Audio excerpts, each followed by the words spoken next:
right, looks like everyone is in the lobby. Everyone is ready, so we're going to jump right on into game number 5.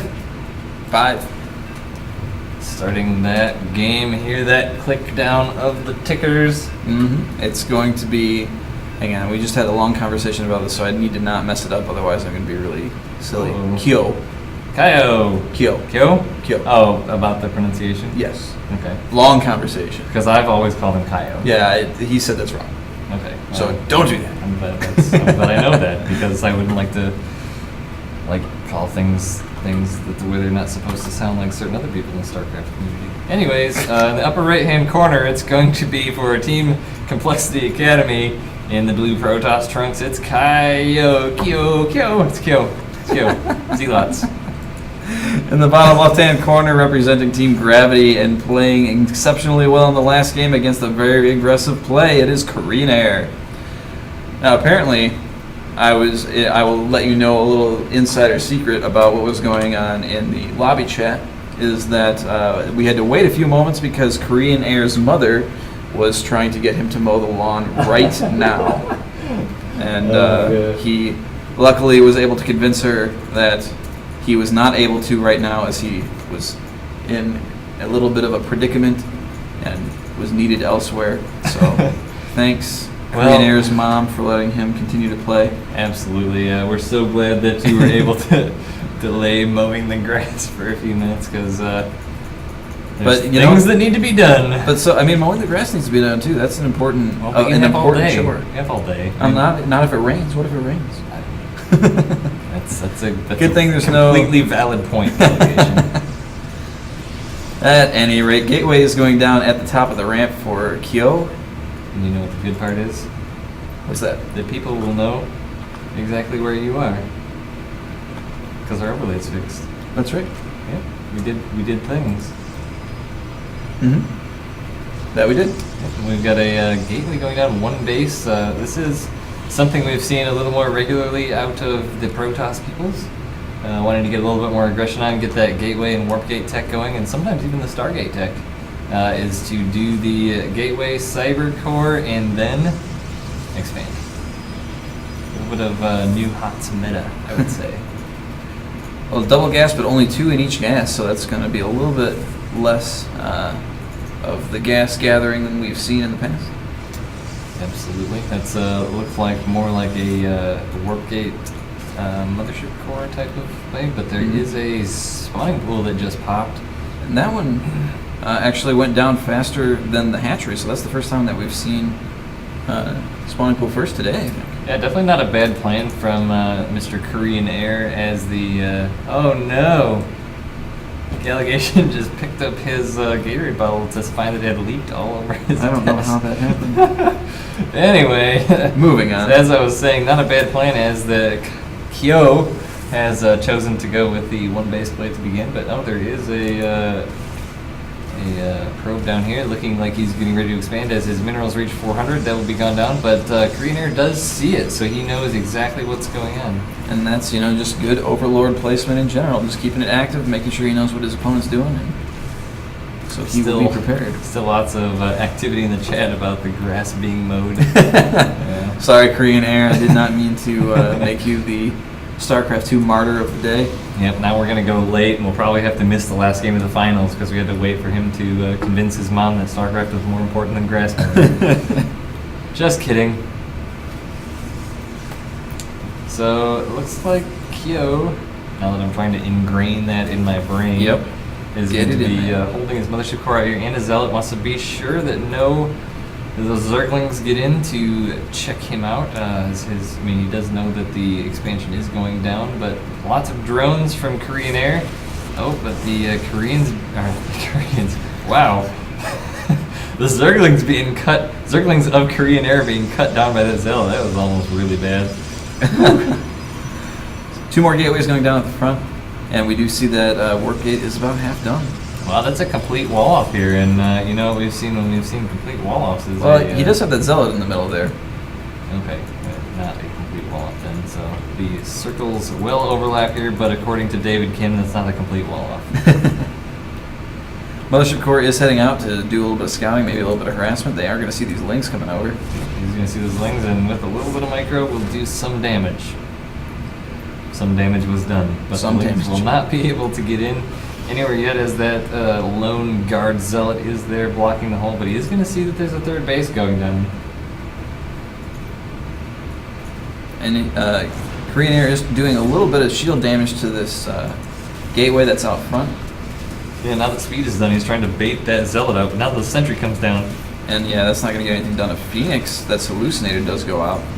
I was just noting that sentry had very low energy and then saw the hallucinated Phoenix. So that's definitely one of the more powerful things of Protoss now. And that's from that Mothership course just got the watch out on those two Zerglings that keep running around. Mm-hmm. More Zerglings come around the back though. I mean, Korean Air noting how mobile that Mothership core is, trying to seek some Zerglings around, but the mother is always watching. Yep. And Korean Air is going to know right away that this is a hallucinated Phoenix, as he saw the 3 gates in the front. There's just not going to be enough resources to be able to do all that at the same time. Indeed, there are still those Zerglings running around, but range attack coming down, layer coming down, and roaches coming out for Korean Air. So is this going to be a potential roach swell we see going here? Third base is popping. Oh, and Dark Shrine coming down for Kyo. And, Korean Air just does not know anything about his opponent right now. If we do a little selection, all he knows is there's 3 gateways and a Nexus there. But we'll see what other tech that may come out of the Twilight Council. Double Forge as well, so he wants to get some massive quick upgrades coming down, so he's hoping to do some damage with these DTs. But how much will he pray, Gallegation?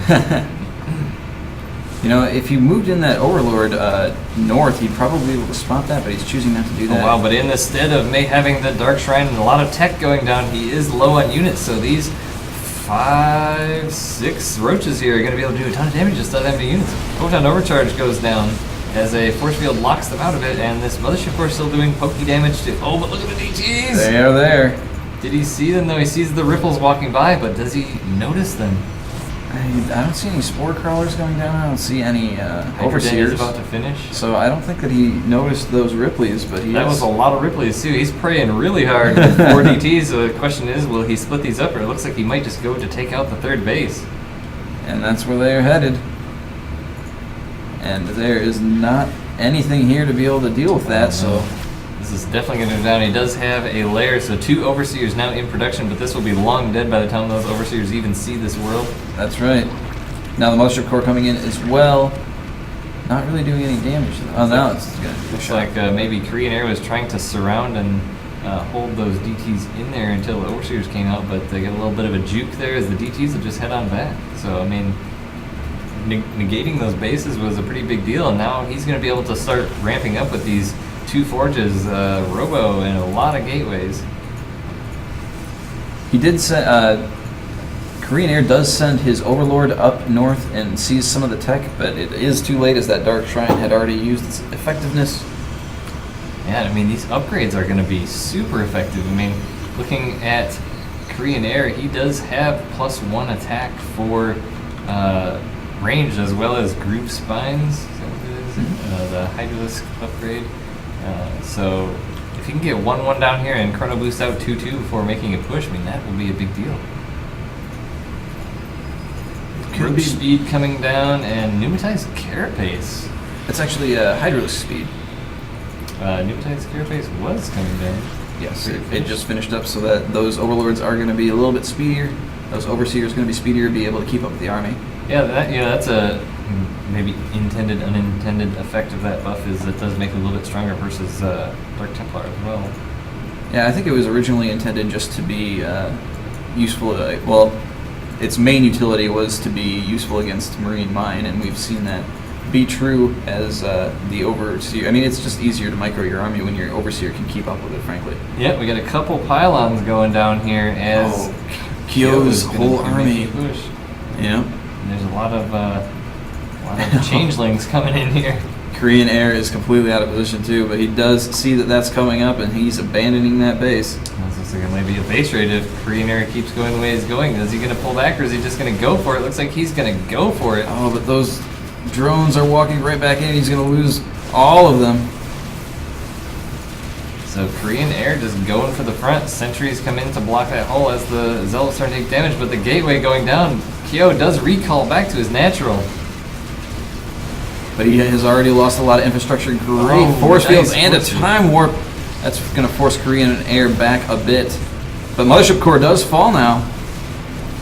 Oh, and those force fields actually going against Kyo right now as it's really choking his units down, but those Immortals doing a lot of damage. So these Hydras, a lot of them are going to get cleaned up and they're going to be forced to run home, but they are going to be reinforced by some more Roaches and Hydras.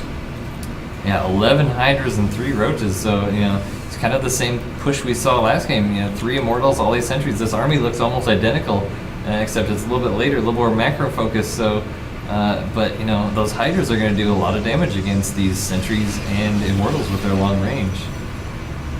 And now there's suddenly no wall here either.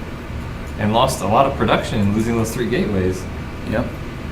And so he is remaking those 3 gateways in his main base. So he's not going to be recreating this wall. So I mean, in converse, that also opens up to some Ling attacks, and 12 are in production. 3 DTs are heading into the natural now. That is where the lair is, and he is choosing not to target that. He's going to try and get one into the base, but there are Roaches and Lings just holding position on that ramp, so it is not going to get into the main. I'm really surprised he didn't just go for that lair, as there's no detection there right now. And he's going to try and get some SCV or some drone kills rather, and Korean Air is forced to pull those drones as he's waiting for an Overseer to come back or get hatched. Kyo does send out a hallucinated Phoenix to see what the position of Korean Air's army is. He sees it out there, but now he's going to be moving DT into the main base. Still no detection here. Oh, okay, Overseer does just come in, so it is going to be detected, but...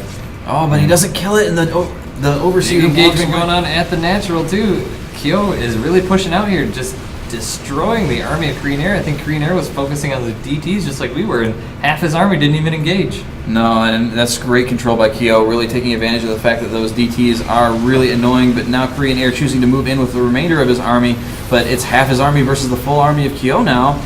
He is able to get some damage off, and those Immortals are microing back. They are doing lots of damage. Stalkers are falling, but he manages to save the Immortals, it looks like.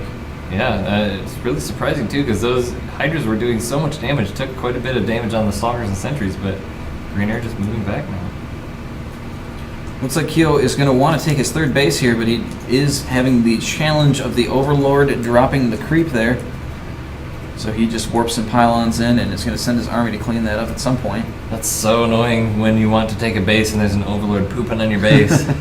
Because not, you know, you killed the Overlord, but you still got to wait several seconds to be able to put that down. So if you've got a timing built in for expanding, super annoying. But so are these DTs. That's right, and they are choosing to ignore the base. They're going to try and just go kill more SCVs, or rather drones again. And a total of 31 drones have been killed by Kyo. So this is a huge economic problem right now. Yeah, Kyo just not putting down any static detection. You mean Korean Air? Yeah, Korean Air not putting down any static detection. We need to get our facts straight here. But, you know, keep in mind, too, Kyo does have these proxy pylons down here, so the moment Korean Air decides to put down a 3rd base, or 4th base at this rate down here, it will be an issue. But Korean Air pushing back into the army of Kyo up at his natural, this is a lot of units up here. Yes, it is, but the entire army of Kyo's here as well, and zones out the majority of that army. There is no getting away from that. Lots of snuggling going on. Nice force fields and time warp down there, slowing down the attack of these Hydras, and those Immortals doing a ton of damage against the Roaches, but now the Roaches are all dead and the Stalkers cleaning up the Hydras. Hydras trying to run out of there, but I mean, the economy of Korean Air is just really devastated here. He just doesn't have the drones. Yeah, if we look at the income, Korean Air's income is less than half of his opponent. So, I mean, Kyo, you would think would want to be expanding now, but he really doesn't even need to because he's still so far ahead of Korean Air.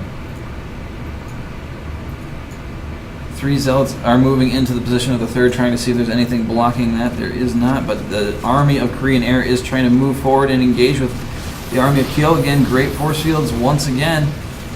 This Immortal count is getting really high, and so is the number of Roaches in this Zerg army. Yeah, unfortunately, Korean Air just really hasn't been able to take down these Immortals, and despite his best efforts to try and press in here, the Immortals are what is keeping him out currently. And the Immortals doing a good job of staying at the back of the army, and more Changelings getting in, taking those out, but... 3 Zealots moving in again on the 3rd base of Korean Air, and he's going to start just whacking away at that. Greenair having to make a lot of units here where he wants to make drones though as he moves in again. Oh, almost gets into the big choke there with those force fields. It's more roaches dancing around trying to get in, trying to get whatever kills they can without taking too many damage of their own. Those zealots are still at the third base, do take it out, and now 2 DTs are running across now, or around the map as well. Yeah, coL now has a really good concave in a really awkward position, ironically, and is doing a ton of damage to these Hydras, locking some of them in, some of them out, and there's the GG. Wow, that was just a really sustained, long, just the harassment of coL really did so much to Korean Air and just really prevented him from being able to do anything. Yeah, those DTs did a huge amount of economic damage. He was effectively only mining from one base for a lot of that game, despite having 3 up at any given time.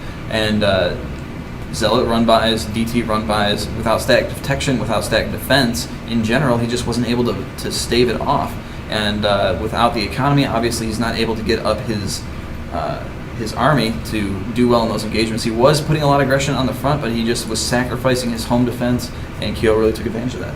Yeah, and I think that was definitely a big factor. I mean, he just needed some kind of static defense because, you know, while you have those overseers, it takes a lot of APM, a lot of time, a lot of thinking to make sure you've got enough with your army when you know GTs are in the field, but also keeping enough around all your bases to defend them. Mm-hmm.